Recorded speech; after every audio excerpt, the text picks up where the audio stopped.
L'évangile de Marc associe un événement emprunté à un univers biblique, l'irruption du royaume de Dieu en la personne d'un roi Messie. C'est Jésus lui-même qui relie l'un à l'autre ces deux éléments dans l'introduction à la seconde parabole. Ainsi est le royaume de Dieu comme un homme qui jette la semence sur la terre, Marc 4, 26. La même démarche revient au début de la troisième parabole. À quoi assimiler le royaume de Dieu? En quelle parabole allons-nous le poser?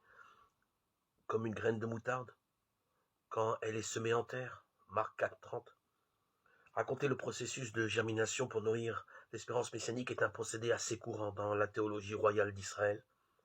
Dans le livre du prophète Ézéchiel, notamment pour promettre un roi à son peuple, Dieu lui-même raconte ce qui se passe lorsqu'une graine est jetée en terre.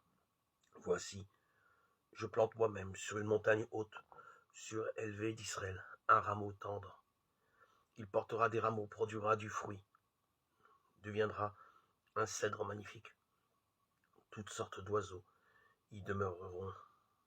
Ils demeureront à l'ombre de ses branches. Ézéchiel 17, 22, 23. L'histoire de germination est destinée à formuler un enseignement précis. Le roi Messie viendra aussi sûrement que la graine plantée en terre marche vers son fruit.